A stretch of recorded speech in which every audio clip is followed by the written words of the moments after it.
Righty. We all stand for the Pledge of Allegiance, please.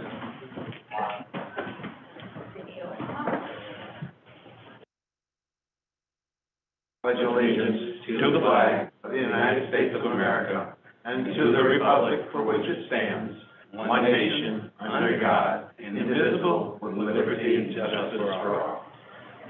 Good evening, everybody. Roll call, please.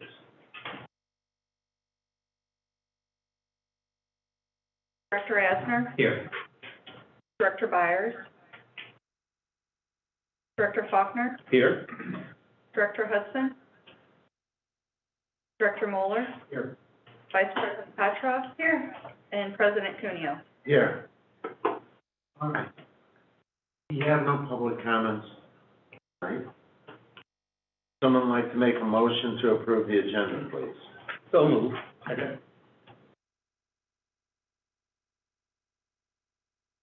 All in favor? Aye. All opposed? Motion carries. Superintendent's report. An audit update, please.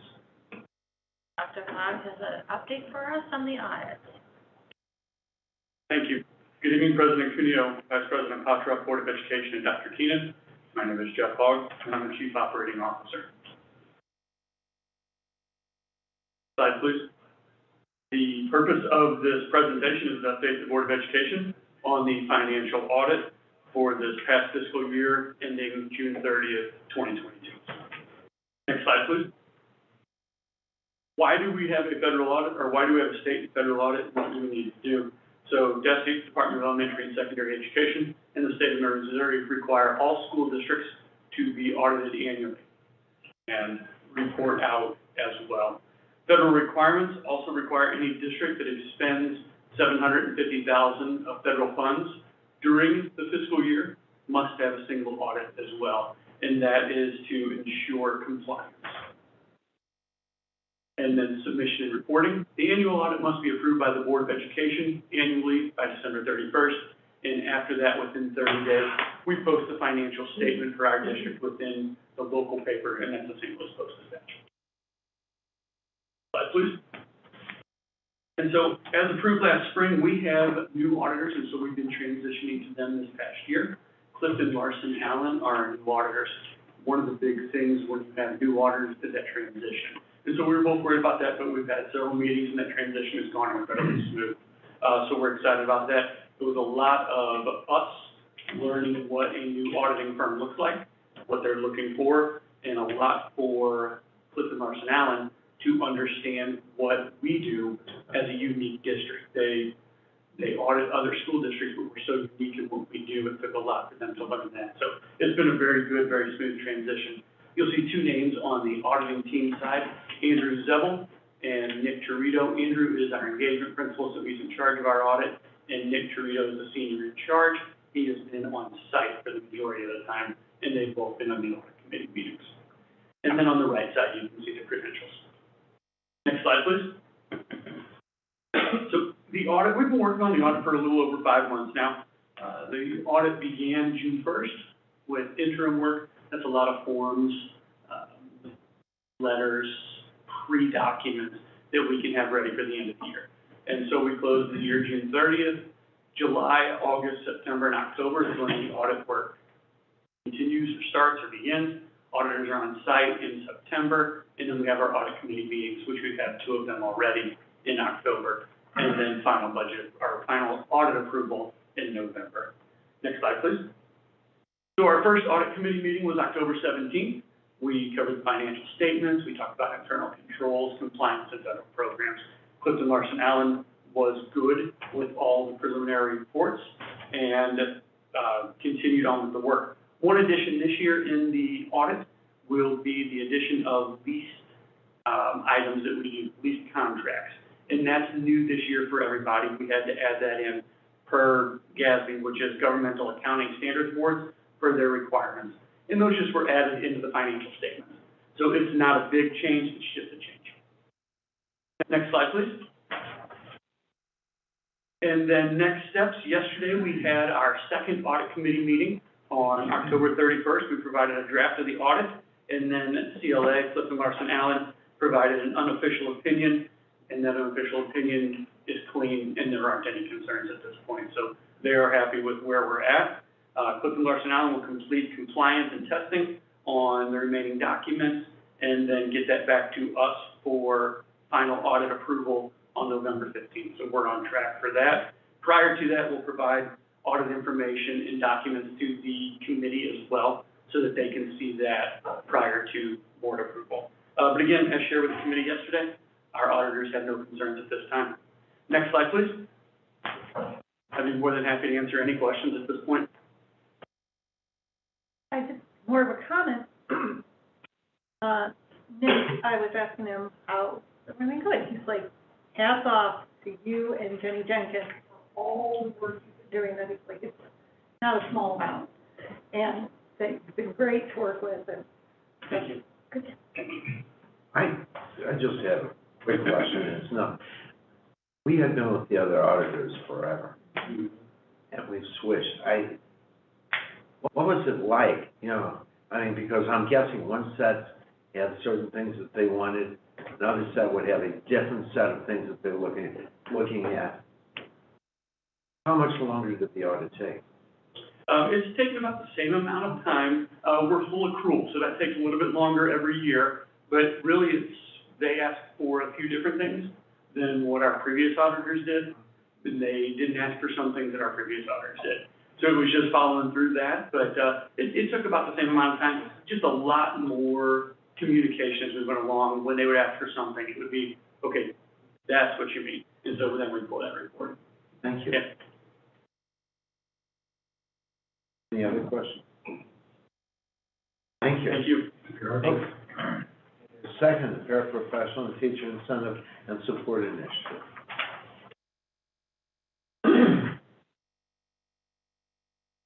Good evening, President Cuneo, Vice President Quattro, Board of Directors, Dr. King. I'm Board Chief People Culture Officer, and I'm here to discuss and present to you a paraprofessional teacher incentive and support initiative. Slide, please. We need to be very intentional when we start talking about putting together pieces of data that impact our schools and also the schools that we serve. And part of our process is to make sure that we are looking at the right pieces of data, asking the right questions. Next slide, please. Currently, what the data tells us is that we are looking at 5 districts that are fairly critical as partners for us. Those districts are Ferguson, Florence, Hazelwood, Jennings, Normandy, and Region Gardens. The reason they've been identified is because, one, they are some of our disproportionality identified districts, and also they are our high needs districts. They have the highest number of vacancies amongst our partners collectively, from teachers to paraprofessionals. SSD schools also are being impacted by issues of vacancies. Currently, we have a 10% vacancy rate for teaching positions, and we have a 15% vacancy rate for paraprofessional positions. Since July, we've had 35 resignations, and we're also looking at a situation where, for SSD schools, only 84% of our positions have been filled. Next slide, please. When we look at a report that was put together by Evaluation and Research Department back in April, one of the things that is critical for our understanding of the needs is that many of our partner districts experience a situation where students with disability, especially in those 5 districts, have the lowest academic achievement region. They also have the highest percentage of students that are living in poverty. Next slide, please. One of the initiatives that we'd like to put forth is a pilot program in Northview and Normandy, where we would utilize 2 coach positions in order to provide additional support. We would like to look at the data after this year to see if it's worthy of expanding that support model. Next slide, please. Strategy 2, we're looking at expanding paraprofessional training to start in July. This is also a retention initiative as well, as we have spoken with parents, parent leadership, and we have looked at engagement surveys where parents have consistently asked for additional opportunities for work and for training. With the training, which would be optional, go deeper on both ways that parents can support instruction in the classroom, but also go deeper on other support strategies, including ways that we need to look at what is happening in terms of TI training, de-escalation techniques. Next slide, please. For strategy 3, we're looking at additional crisis team development and support. We believe that it is imperative at this time we explore looking at incentive pay for our crisis teams. And we're looking at crisis teams from the standpoint of those teams that are brought together to support SSD students that are experiencing high needs in critical situations. Slide, please. Strategy 4, we're looking at incentive pay for work in critical needs districts. As stated before, the critical needs districts that have been identified are districts that are experiencing both high vacancy rates in terms of SSD staff and general ed staff. The general ed staff vacancies are basically situations where both safety and delivery of services is being impacted, even though those are not our staff. We will look at what might be the best ways to provide the right financial incentives for those areas, but we think that it's critical enough that with the population that we're serving, we need to do more to invest in those areas in order to make sure that we have the vacancy rates filled. Next slide, please. In summary, we're looking at a cost of approximately $160,000 for strategy 1. Those are 2 coach positions. Strategies 2 through 4 are going to be, those costs are going to be established via the negotiations process. I want to reiterate that what we're trying to do is create a comprehensive approach to the issues that we're dealing with in terms of vacancies and with retention. So these outlays and costs, I like to call them investments, are only part of ways that we're also looking at training, working differently with leadership development, and ultimately making sure that we use our negotiations process to create stronger programming and actually relationships between ourselves, our association partners, and making sure that we have a better process for retention and next year. Slide, please. May I answer any questions? I would like to ask, and thank you for this report. I believe that this is an issue that has been a long-standing reality. And I can appreciate the fact that we, in fact, are willing to look at trying to enhance our investments into that particular community of schools. Something that I'd like to know is, what are the percentage disproportionalities, for example, in the largest vacancy, which is Hazelwood? When we talk about the ratios of teachers per student in that situation, what does that look like in reference to the percentage of shortages? Currently, for Hazelwood in particular, that district has our highest number of vacancies at this point. We are at approximately 18 teacher vacancies in the Hazelwood School District. But that's for SSD staff. For Gen Ed staff, I believe they're closer to over 100 vacancies. I know that they've had 40 vacancies specifically for the middle school. And what they have done as a result of that is many of their middle school students actually have virtual teachers at this time. Well, I'd like to know again what that percentage looks like. And the reason I ask that is because I have gone on record in past times in saying, and as it pertains to equity, we're dealing with that because we never have successfully dealt with equality. And as a result of that, I think that my question in asking that is because lack of proximity oftentimes lends itself to these disparities. And so whatever that percentage is, if we use that as a basis and share that, then go through all the districts and say, okay, if it's 4%, then we duplicate 4% in every district. And then if that means taking away paras and teachers from those districts to get to that particular same disparity number, and those then would be the equity towards the districts along with our investment, if necessary. Now, I personally struggle with the realities of what we're faced with in North County. And that reality is that Hazelwood, for sure, we pay $10,000 more than the average teacher salary for regular teachers. The state's average is said to be 51.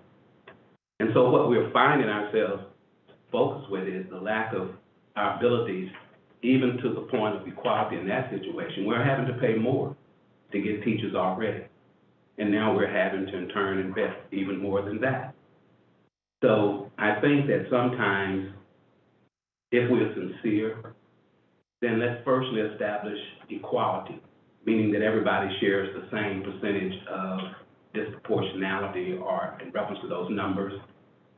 And then we move forward from there in creating the equity piece, because that's what equity is. It's a way of being able to offset those things that start with equality. Making myself understood in that manner? You are. Okay. So I would suggest that we view it from that standpoint. I'm a believer that shared pain gets more attention than non-shared. And so if we could get that information, if I could get that information, I'd be very happy. And then we could move forward from the standpoint of creating, one, equality across the board in reference to disproportionality, and then move that to the next level, establish equity. We'll work on getting that information for you. Thank you. A bunch of questions that somebody else has. Got a couple. Go on. I do appreciate the focus and desire to invest in our North County schools, especially those with critical needs. They're focus a lot of attention. I'm curious about strategies 3 and 4. Your crisis team concept, I like that. I'm curious what you have in mind that you might propose to our partner districts as far as who might be eligible to be a part of crisis team at a school. If you've got staff who are interested in providing extra assistance, might there be some targets, number or percent of staff at a school to be part of that? Whether you have a goal. We typically see a difference in the size of crisis teams between elementary and secondary. We tend to have larger crisis teams at this level. We have crisis teams that can range at the secondary level anywhere from 6 to 10 persons on a crisis team. Trying to ensure that there's at least from the gen ed side, we try to ensure that there's administrators from the gen ed side on there if we're talking about our partner districts. And then counselors as well as SSD staff, SSD pairs that might be assigned to those as well. I think I would have to get more guidance from our CEO around the ability for us to utilize any additional funds for any kind of gen ed staff in terms of if we go into an incentive. I'm not sure if there would be that, if we have an easy pathway for that currently, funds, even with our retention funds as well. Okay. That's part of the answer. What I was going to ask for number 4, strategy 4, I'm just curious if we have some mental models going into this as far as the types of incentives we can offer to schools. Is it a bonus? Is it, because I know there's conversations to be had with each of the partner districts on what's going to fit for those schools. So I'm curious what might be an opening bid you would present. Right now, I would want to consider any financial incentive anywhere from $3,000 to $5,000 to make sure that we can put teachers there. I believe that is basically opening salvo, I like to call it. And I think that I want to make sure that we're thoughtful about it. And I think it's important, though, that the board is aware of the kinds of initiatives that we're talking about. We want to try to be as global as possible on this, as holistic. But I do believe, again, that there's levels where we just have to talk about investment. Right. I agree. I would just hop on the train for the incentive for the crisis team, considering listing or a new Warner, they know my son personally, to thank them and definitely give them the incentive or whatever, because it's hard enough job that they have as a para or social worker anyway, and then, one, going over and over again. When a kid's escalated, it's the hardest part of your day, I can only assume, for the employees. So to give them a financial compensation for that extra emotional and physical that they go through with it, I fully agree with that. In our crisis team support we're also looking at the possibilities of making sure that we have the social emotional support for our staff members as well. Yeah. Right. So we're not just looking again at just saying that this will be the answer. We're saying that in a global kind of approach, we need to be looking at both the financial aspect of it, but also taking care of people as well, both from the physical standpoint and the social emotional standpoint, because of any residual trauma that can happen from the interactions. Yeah, and not That may also reduce subsequent needs to have the crisis team out. That crisis team, that increased trauma to them is going to also be difficulty that they have to deal with the next time that they're up. I have a couple of questions here. First of all, I laud you for doing this. This is something that we need. I'm certainly glad that we're going to fill in, deal with some of the places. This will also help us if you talk about the financial support and making sure that we get the teachers there are involved. Let's say some of our more experienced teachers there. I have some questions over what you're doing. On the pilot program being proposed for Northview and Normandy, not disagreeing with it at all. What supports, where are you talking, what type of things? In terms of the coach positions, what we want to be able to do is have the paraprofessionals have direct support around when we start talking about making sure that people have immediate training, immediate access to questions about how to approach certain situations, increased training around de-escalation, but also have some additional immediate support just around social emotional support for things that happen.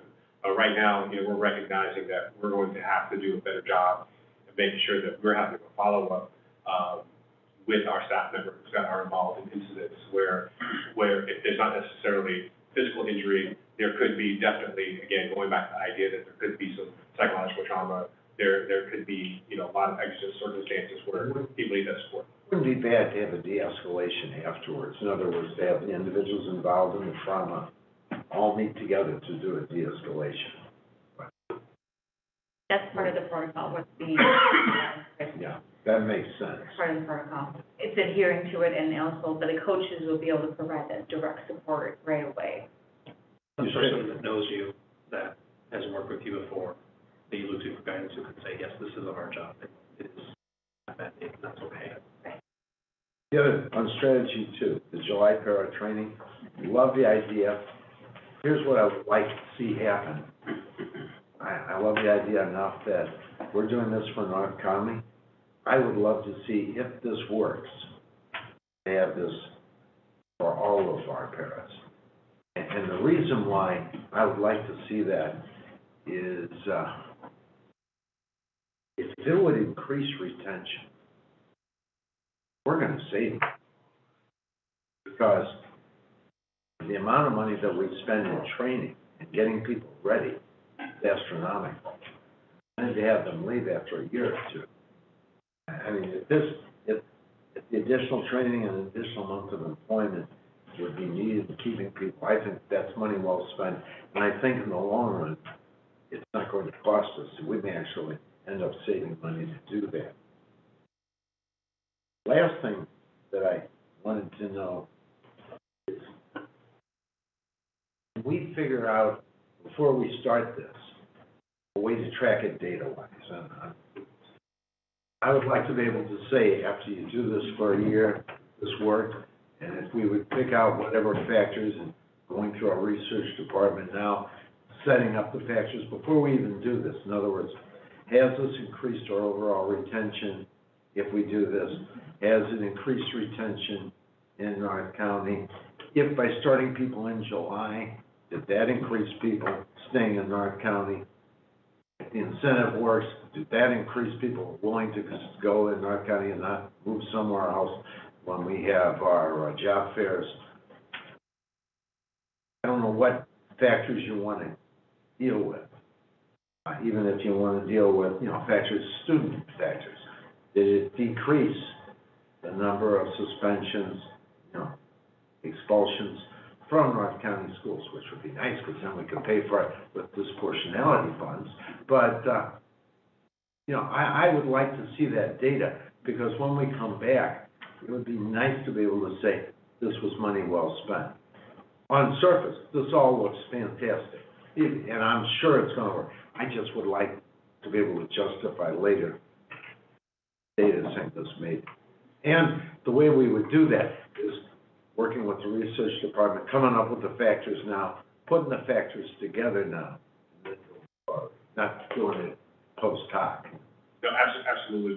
We would be starting with baseline data around retention, but also in terms of the engagement survey data, right? Do people feel like they've received enough training?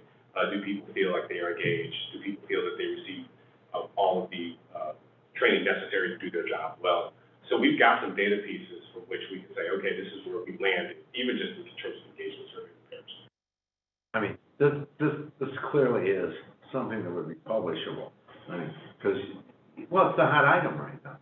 What are you doing to underserved areas? What are you doing with people, when you're in poverty areas? How are you proving that you're an equitable society? And if you had, these are the, not only did you notice it, you can remedies that were effective. That's clearly something other people should be interested in. So I'm pushing them to get our factors together now. Understood. I have another question. In the engagement surveys, and certainly in any exit surveys related to parents who are leaving, did we collect information about what their thoughts are about their wages, their actual hourly wages? How do we compare to our other competitors? And how much of a role is that playing in folks leaving us and going other places? Oh, I definitely think that the engagement survey gives us a very good idea about how much our current pay rates impact parents. We know that we have had, whether it's through the engagement survey or even anecdotally, people talking about how they would like to be paid more, and they feel that because what they do was asked of them that they should be paid more. Well, we intend to look at that deeply during the negotiations process.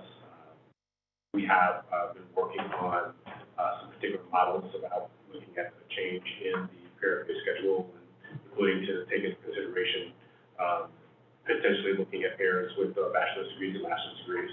We currently have about 850 parents that have bachelor's degrees, about 59 with master's degrees. We think we have a basis for saying there should be strong consideration for looking at that. I'm stating the obvious, but all larger employers in town, everybody kind of moves at a slug's pace, and so I think there's always delayed reactions. One person increases their wages and then folks react and so forth. So I do worry that we're falling behind. I'd like to do a follow-up as well in reference to my comrade's request. I'd like to know in reference to the cost for the training, as it pertains to the money that we're spending to implement it, opposed to the amount of money we're in turn using for training.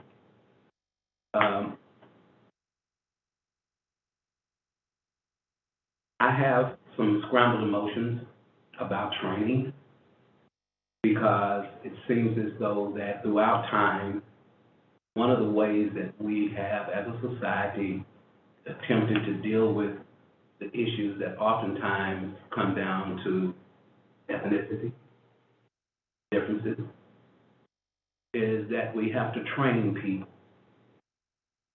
to accept realities. And we find ourselves spending tons of money to the point to where it becomes business in training people. 2022, we're still training people. This is something that started probably 40 years ago. And so, yes, I would like to also understand the cost. I believe, yes, as you say, Dr. Munoz, that if it's successful, we can do anything that creates a success in the relationships that oftentimes exist that causes the need for training. You know, I guess I'm a little bit outdated in my stage of life, but I don't want it to become just a business itself. You know, we come up with these training programs. So that becomes something that, to me, definitely has to be weighed out in reference to cost.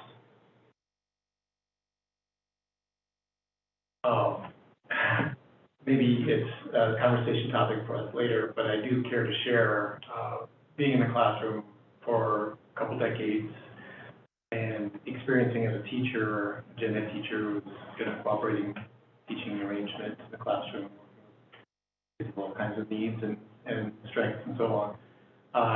The game has changed dramatically in the last couple of years. The impact, we can talk around it, but there's been a lot with COVID. Just the level of trust that adults have with each other and the kids have towards adults has changed dramatically. So training is a place and a method, I would argue, is critical to being able to respond to how the game changes.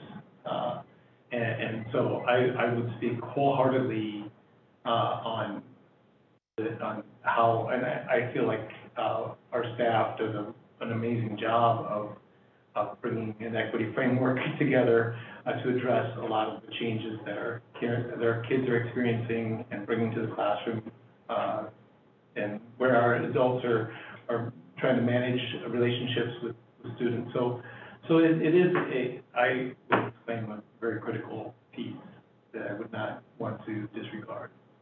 I didn't say disregard it. I'm just saying that as intelligent human beings as we're supposed to be, I don't know how to train someone to care. And when it gets to the point of where the issue is more focused on the revenues generated to being trained to be a human being, opposed to there being the efforts put forth to learn how to care, then that's a concern for me. As I said, I've seen this for 40 years now. And the fact that we're talking about these disparities has not been the first time that these particular figures have been given to us as a board. We've been seeing these same figures for the last 2 terms of my time here. So as I said, I think it comes to a point to where people have to make the decision themselves that, look, I'm going to make this work because I care. And I don't know that there's any training that you can in turn give people to stimulate caring. We've tried legislating like and affirmative actions and stuff, and it hasn't worked. You cannot legislate like, you cannot legislate caring. You can't buy. And if it is purchased in reference to love, there's another word that we find ourselves as a society using for that. And I'm not looking to employ people to simply function in a package and give them extra money to do something that they should be caring to do and not have to train them to do.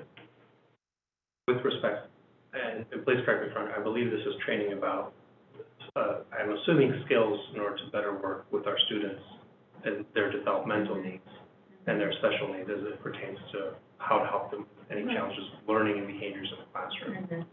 How to help the teacher with a student who has autism versus ADHD versus bipolar disorder versus ODD. How to de-escalate any one of those, and how to de-escalate, period, because that's the big thing with our kids is de-escalation. There is a magic way to de-escalate. We don't use it, so how to help the teacher, how to help each kid with de-escalation, with feeling comfortable in the class, while they're internally, each child is badly, whatever diagnosis led them to our schools or that classroom in the first place. And picking up on what you're saying, would also be extremely helpful if they found out what de-escalation procedures were best to work with that child. Because Oh, yeah. there are no universal No, ones. what could help One one would kid would Maybe escalate. set somebody else another off, one. yeah. Right, so that's what I believe is most of the training is for, is about de-escalation and the kids, keeping a harmonious classroom.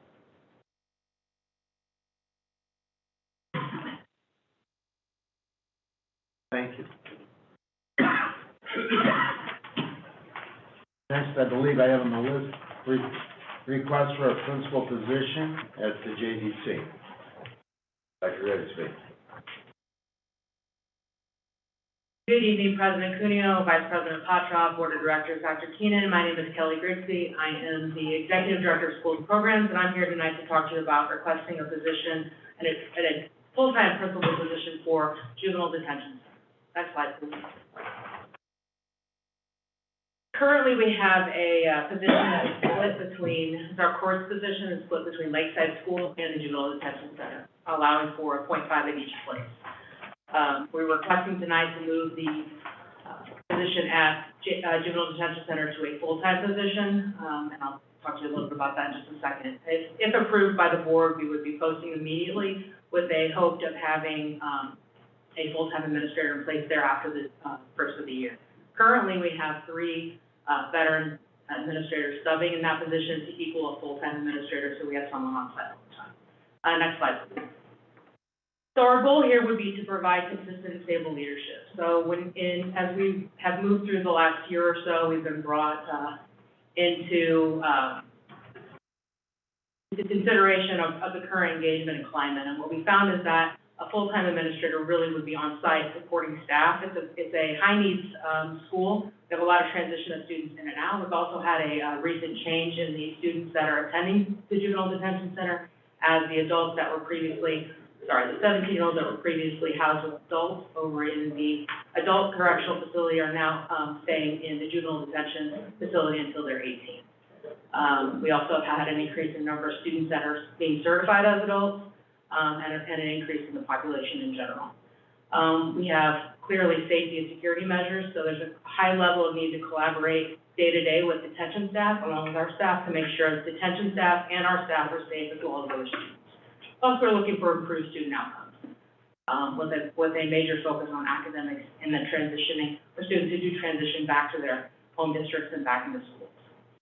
This request is supported through equitable practices, and that our Bridges program has a very similar program. So they have about 20 students, 20 staff as well, and have a student capacity up to 64 students. So, and Bridges does have a full-time principal. And then we really want to increase our collaboration with juvenile detention staff.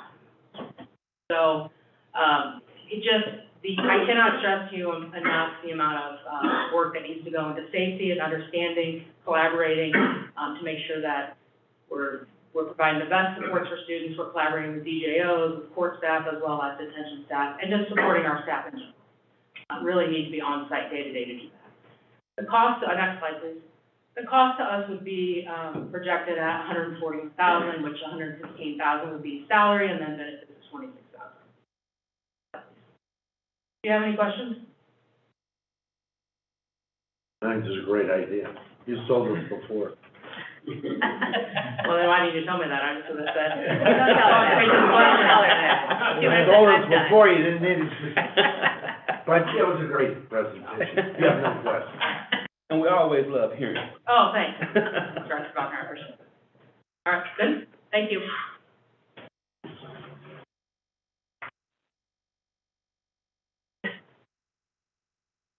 All right, payroll department.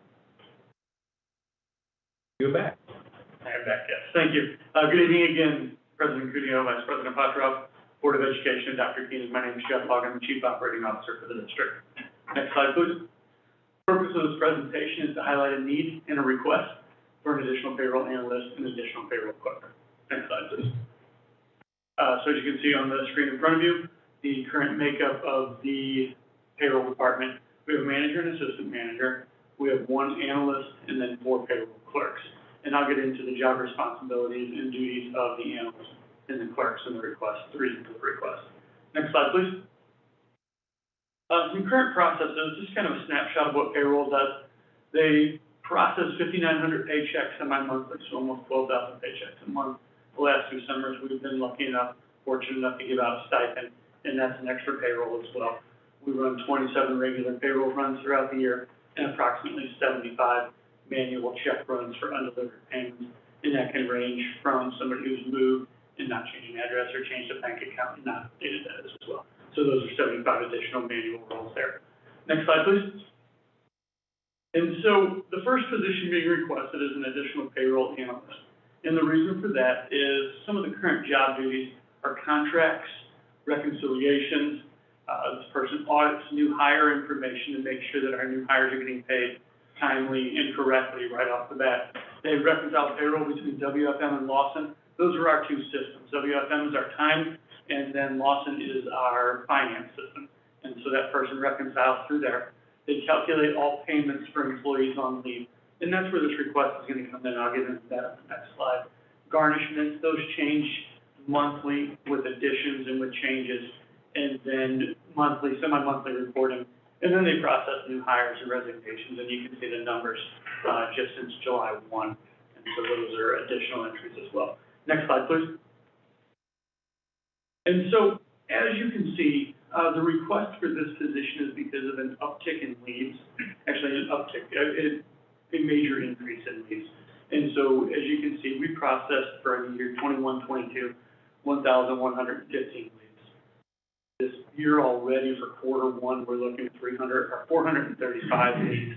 If you project that out, it's almost 17, a little over 1,700 leaves for the year, so you can see the increase in that. We currently have 385 staff members out on leave. So what does this do and why does this impact payroll? Every time someone goes on leave, it's a manual entry. We can't just update, put in an overnight update to the system. The analyst has to put in a manual entry, and there's minimum 2 entries each time. So that is the calculate entry of the payroll, and then they verify on the check register as well. Just because it's a different leave, it's a different type of pay, and they have to make sure that everything is okay there.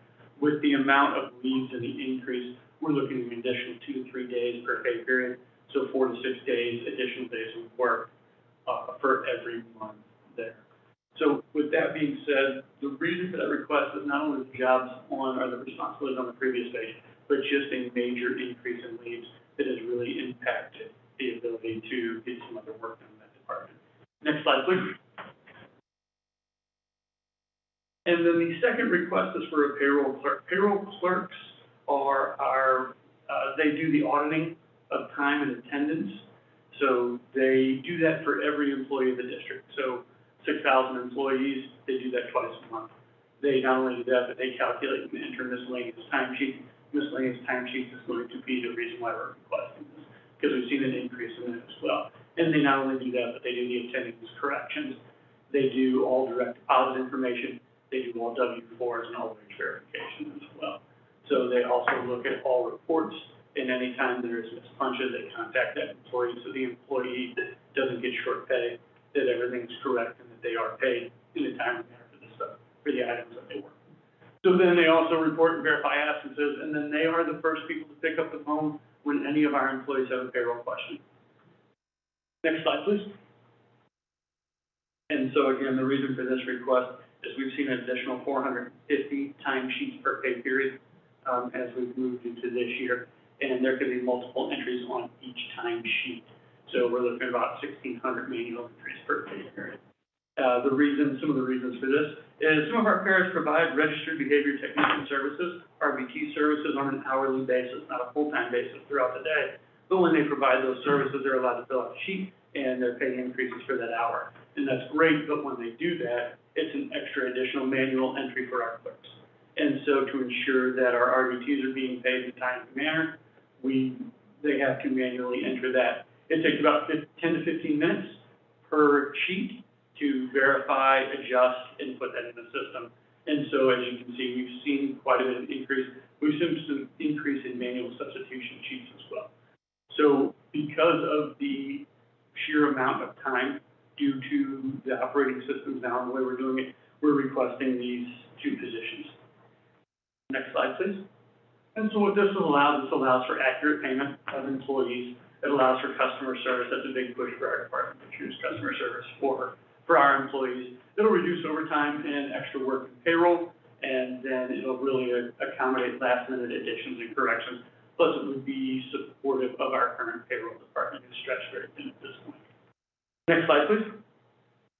And you can see on the screen the additional analyst salary of 65 plus benefits, and then the 50,000 would be the most for the payroll clerk, because that's what they can come in at. And so for a total of $145,500 is what that estimate would be for those 2 positions. Next slide, please. I'd be more than happy to answer any questions at this time. Okay, 2 questions. The first one is, how much overtime have we been paying recently in this department? I do not know the exact numbers. Some of it's being handled by our salaried employees, and so the overtime's not there. And then the clerks work on some other things as well throughout the day, but a lot of it's being handled by our salaried employees. My second question is, do we need to look at the software that we're using to handle this task, and does it need to be upgraded or changed? We are reviewing that as we speak. That's one of the things that we're looking at. Right now, it's not the software, it's just the way that our processes are. It's all manual, and it would have to be manual anyway with the leads and with the additions right now. Thank you. I have a question. It's on the leads. You have a 50 to 60, that's what I was looking at, but a 50 to 60% increase in leads based upon our current numbers and where it is now. Why? That I don't know. We offer. Would it be a good idea? And I'm not saying don't do this, but it would seem to be a good idea to find out why we're having more leads.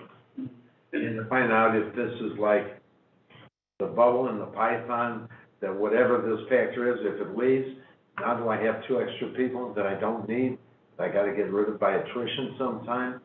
Or is, in fact, this is gonna be ongoing?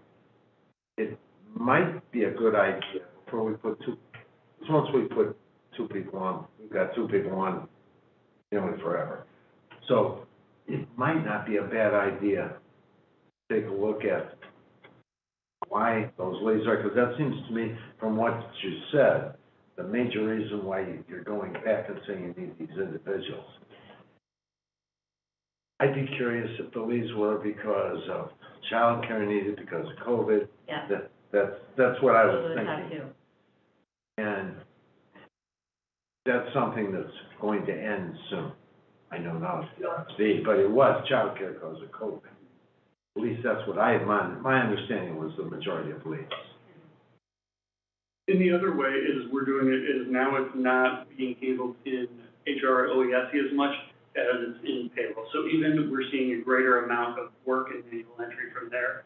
So while we have the same amount or the increase in leads for those various reasons, and I know Tracy and Mr. Boyd have been working on identifying those, we're seeing that the process for that is in payroll, which is causing more and more manual entries and more work. I'm not disagreeing that you need it. I just would like to see why we had an increase in leads, and is it going to continue? And is it going to grow, and am I going to need to even have more people in there? And if it's not going to grow, is there something that I can do to decrease the number of leads? Especially if something increases 50 to 60%, I'd like to know why. And just to, we'll get you that information, but the majority of the lead increase, because typically on a regular year pre-COVID was about 500 to 600 leads that was being processed. So Jeff showed you those numbers, that's been processed already. The majority of the leads that increased were for COVID leads, for the short-term leads, childcare leads also. And so, we can absolutely look at the trends with the current ones that are coming through to see if this is going to continue, because now that COVID has gone, But we do still see some people having to take time off, for health reasons. I just know last year, vast majority of leaves that I remember Yeah. approving, I didn't keep numbers on, but the ones I kept seeing was childcare because of COVID. They had nobody to take care of their kids. Somebody had to stay at home.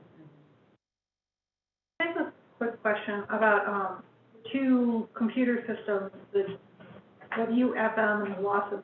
You already, of course, now you've already said that you're looking at a new one. Would it be consolidated into one computer system, or is there a reason that you're doing the dual system? Dual systems, because that was what we are looking into possibly bringing it all into one system so that they can talk to me that. Well, That's right. You know, okay, that's what they do. all right. I do the same thing at home. How do I do it? I know. All right, thank you. All right, approval of consents. Would someone like to make a motion to approve the consensual items? So, Second. All in favor? Aye. All opposed? Motion carries. Action items. That page.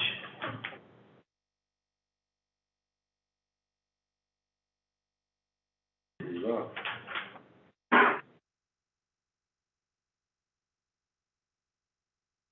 Apologize, I had it right here, so I'm reading up. are there any action items Nothing with today? the action, nothing was pulled. All righty. Calendar events, pardon me, closed meeting, there'll be, would someone like to make a motion to have a closed meeting? Vacation on November 1st, today, at 7 PM or immediately following this meeting. Second. Need a roll call on this one, please. Rasner, Yes. Director Faulkner, Yes. Director Muller, Yes. Vice President Petrov. Yes. And President Cooney. Yes. Can I go back to the action items? I do have paper here, and it's my fault. The following items were approved in the executive meeting on September 27, 2022. Employment, resignations, retirement, salary adjustment, and extra duty pay.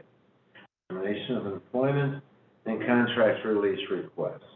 The following items were approved during the executive meeting on October 11, 2022. Employment resignations, retirement, salary adjustments, and extra duty. Yes. The next one's calendar of event, pardon me, the next one is board regulations, that's for information. Oh, someone like to make a motion to approve the minutes, please. So moved. Second. All in favor? Aye. All opposed? Motion carried. Board regulations we can read, executive meeting action we just did.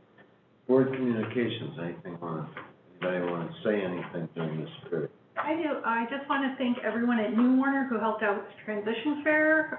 This was before fall break. It was wonderful. For those who have transition fairs for the parents of children who are going to be graduating in the next few years to see what is available in the St. Louis area, whether it's work program, a daycare program, what have you, camps. And it was it's set up like a college fair, at least college fairs from the 90s, don't know what they look like now. And it was really wonderful to go station to station and see all the available opportunities for my son. So I very much thank everyone who put that together. All right, before I go to calendar events, I do see you're asking, sir, what? Yes, well, I appreciate this, Your Honors. My name's John Kylo, and I'm an attorney.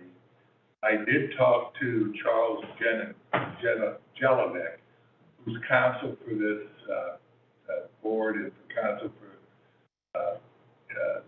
the system here. I talked to him about a situation with the Bridget staff, who is an employee. And I'm afraid I cannot have a personnel matter. I don't know, he told me to be here today at 5:45.